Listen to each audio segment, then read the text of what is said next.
I was home one night alone in the house while my parents and my brother were at my brother's baseball game. I wasn't into sports, so I decided to stay home and play video games. But as I sat in my quiet room, I began to hear a faint knock on the door downstairs. It was strange because we had a doorbell. I thought it might be someone just mistaking our house for someone else's, but then I heard the knock on the back door as well. I made my way downstairs to investigate. I peeked through the window, but I couldn't see anything. I walked down the hall towards the back of the house, and when I reached the back door, I saw him. An older man with a gray beard and flannel shirt was standing on our back porch. He saw me and immediately tried to convince me to let him in. But I wasn't born yesterday, so I refused. He looked like an average everyday person, but there was something in his eyes that made me feel like he was hiding something sinister. As I turned around to walk away, he called out to me, "I know you're alone in there." Suddenly, he began to pound on the door, trying to break it down. I panicked and ran back upstairs, locking myself in my dad's office. I could still hear him trying to break down the door, but I managed to grab the phone and dialed 911. The operator answered, and I could barely get the words out. My voice was shaking with fear. The man was still trying to break down the door. I could hear his grunts and the splintering of wood as he put his full weight into it. The police arrived quickly, but the man had already fled. My parents were relieved when they got home and heard what happened. They were scared for my safety, but grateful that I had managed to keep myself safe. The man was caught and arrested the next day. I knew I had narrowly escaped a dangerous situation, and it made me realize the danger that can come from the most unexpected places. I couldn't sleep that night. Every creak and groan of the house made me jump. I kept thinking about the man and how he tried to break into my house. I couldn't understand why he had targeted me and why he had come to my place. The police had assured me that it was just a drifter, someone who was wandering the streets and picked my house at random, but something about that didn't sit right with me. The next day, I decided to do some investigating of my own. I did some digging on my attacker. I found out that he had a criminal record, mostly petty crimes, but there were a few more serious offenses.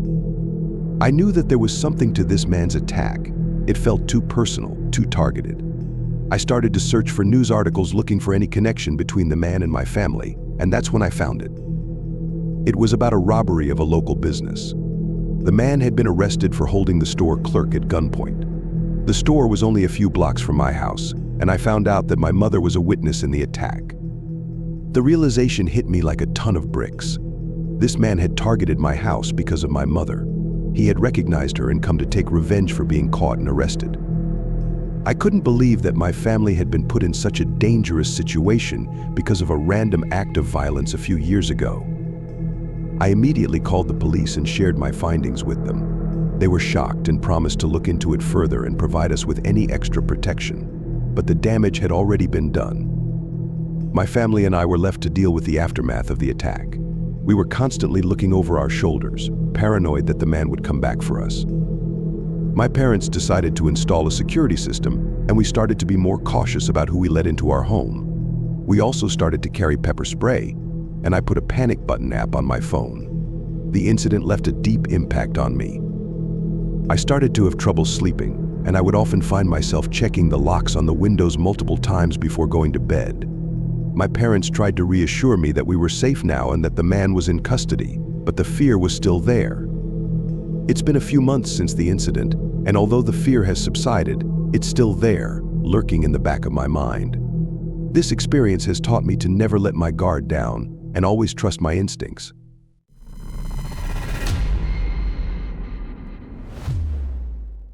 I carry at all times since moving to where I live, but please note that the laws in my state for open carry are a little more strict than in other states. In this case, you could argue that I had the right to show I was armed, but in that moment I made the choice not to pull or even brandish my weapon. This happened about a month ago. For context, I'm a 21-year-old female with 2 dogs living alone. One of my dogs is a 95-pound pit bull, while the other is a 10-month-old corgi mix. This is all important later. I live in a lower duplex where my front door faces an alley. This is where I take my dogs to the bathroom multiple times a day. That has been the case since moving in 7 months prior to this incident.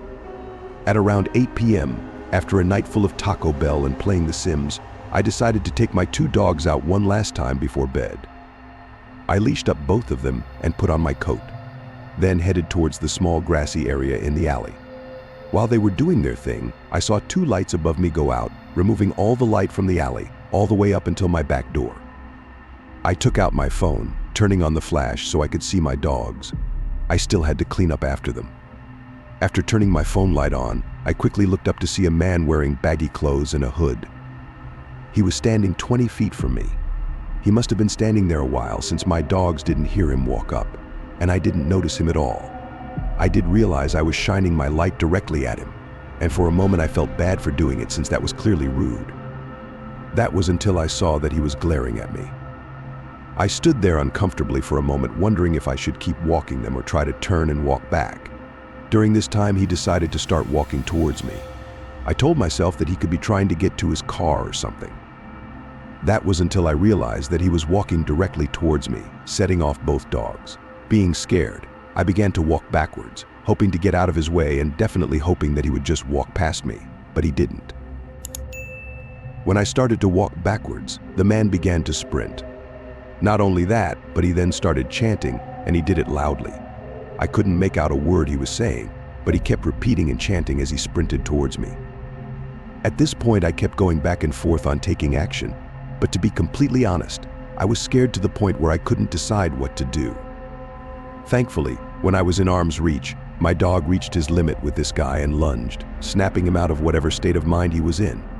He then began to sing. That's right. The dude stopped only a few feet from me, smiled, and turned away from me, singing loudly as he walked past. Keep in mind that my dogs were still lunging for the guy. I stood there frozen, watching him walk down the alley and crossing the street to the next neighborhood's alley. I didn't move the entire time because my front door was the next house from where I was standing. I didn't want him to see me walk in so he would know where I live. Once I saw him cross the street, I ran, dragging both dogs behind me to my door. Then I locked it. I turned off all my lights and called the police. They said they would send someone to patrol the area.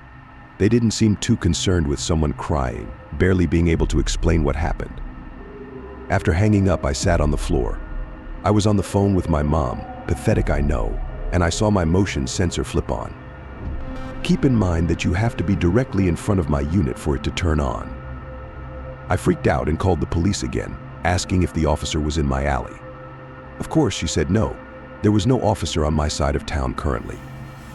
I explained that the motion sensing light turned on and off, indicating that somebody was out there. She told me to stay on the line while I peeked through my shutters to see who was out there. You guessed it, the dude was pacing in front of my unit. When the dispatcher heard me panic and explained what I was seeing, she sent an officer over. She told me to turn my lights back on. We hoped it would scare him off in case he planned to rob the place. While keeping my eyes on him between the shutters, I turned my lights on in my living room. Has caught his attention. He stopped pacing and stared directly where I was standing. He wasn't moving. He began to melt something quickly while staring. I assumed it was the chant that I had heard earlier. Thankfully, he turned away from me and kept walking. The dispatcher informed me that the officer was now in my area. I assumed the guy saw the officer, and that's why he kept walking. The dispatcher, who was very sweet and calming, informed me that the officers would find him and give me an update. I never heard back from them, so I'm assuming they caught him. I can't be sure, but that's what I tell myself. I have since called my landlord to get in touch with the power company to get those lights back on in the alley. However, it was no surprise that they haven't fixed them yet. I can't be sure if those lights went off by coincidence or not. I'm grateful for my dogs being there. Having a parent who works in the mental health field, I didn't feel that showing I was armed would do any good in the situation. I've been told that since he did not sound like he was in a good state of mind, if I did anything different, I might have triggered a worse response from him. I hope the guy found some help, but for the love of God, don't come back.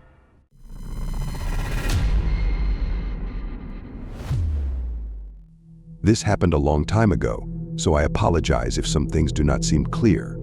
I've removed this experience from my memory for reasons that will become obvious, but now I've decided to tell people what happened because I realize it's not something I should hide. Me and my brother Ron were home alone, and we were in my room watching the NFL on TV. We were screaming at the screen whenever our team did something stupid. We were 40 minutes into the game. The quarterbacks were messing around, and out of frustration, Ron slammed his fist into the remote, turning off the television by accident. I said, "What the hell?" and turned the TV back on. As the screen loaded back up, we heard fast-paced footsteps downstairs. Ron and I quickly turned our heads to the bedroom door. I turned down the volume so we could hear the noises more clearly. "I think someone's inside," Ron said. I could hear the stutter in his voice. He was anxious. "No, it's probably just the dog," I replied. Ron, however, was a lot more cautious. He walked over to the door and locked it. Then I realized that the click it made would have alerted the intruder if there was one. At the time, though, I brushed it off as the Jack Russell Terrier, but we heard more footsteps. Ron whispered, "That's not the dog." Ron, being nervous, put me on edge, so I agreed with him, and we turned off the bedroom lights. Ron ran around the room trying to find some sort of object that we could use as a weapon. I sat next to the door with my ear placed on the wall. The doors were thin, so if there was anyone inside the house, I would hear. Nothing happened. It was just dead silence. Ron had his phone ready in case we needed to dial 911. I laid on my chest and looked through the gap under the bedroom door. I didn't notice anything at first, but on closer inspection, I could just barely make out a pair of faded boots down the upstairs hall. I felt my hands shaking as I pushed myself back up to my feet. I tiptoed over to Ron, who was waiting anxiously for information. "Someone's here," I whispered as low as I could. Ron's face went pale, and he stared into nothingness. At one point, I thought he was going to black out on me. I pulled Ron over to our window. I quietly opened it and looked down to the grass 2 stories below. Ron was still in a different world, as if he'd blocked himself out from reality, leaving the responsibility to me. I tried not to pay much attention to him and instead focused on our escape. I took Ron's phone out of his hand as he crouched on the carpet. He had installed one of those apps where only specific fingerprints could enter the phone. I took his hand, which was shockingly cold, and held his pointer finger onto the screen. I jumped out of my skin when the phone let out a loud beep, and all of a sudden I could hear the footsteps running straight to the bedroom door. I quickly typed in 911 and put one leg out the window. I heard loud thumps on my bedroom door and shouting. He was shouting, "I'm going to kill you." I climbed out the window and landed on the porch roof, and I shouted back to Ron for him to follow me. Ron stood up quickly and stumbled out the window. He landed on the roof beside me, and I forced the window shut again. "We need to jump," I said. I could hear faint thumping behind the walls. He was struggling to get into our room. I jumped off the porch roof and sprained my ankle. Ron was wobbling on the edge, clearly hesitant. "Quick," I whispered. I avoided shouting because the intruder would have known that we were outside. Ron touched his chest, head, right shoulder, and left shoulder, making the cross, and then he jumped. He rolled when he landed on the ground, and when he got up, he rubbed his neck, and then we ran away. We had run a good 6 blocks before I realized that we had left the dog behind. Suddenly, I heard a faint voice in my jean pocket. I pulled out the phone and heard a woman asking if we were still there. It was the 911 operator. I told her that we needed the cops immediately, and she told us to stay on the line, and then the cops were en route to the house. I burst into tears from what had just happened, but my main concern was for my dog. I talked to the operator as both me and Ron slowly walked back to the house. We heard the siren and felt weight lifted from our shoulders. I sat in my chair on the porch with Ron in a squat position beside me. We were both waiting anxiously to come face to face with the intruder. 4 cops came out, but they didn't have the guy. They did, however, have Lewis. Lewis was my dog. I stood up and took him from the officer. Holding him close, I kissed his head and patted his back. I sat back down in the chair and placed Lewis on my lap, still hugging him and apologizing for leaving him behind. The cops explained that there was no one inside and there was nothing stolen either. In fact, they explained that there was nothing that would have proven someone had invaded our property at all. They never found the guy, but I can assure you I haven't had a good night's sleep ever since. Every night I lock my door and keep my dog with me in my room. We installed some CCTV cameras in the house not long after, and ever since nothing similar has happened.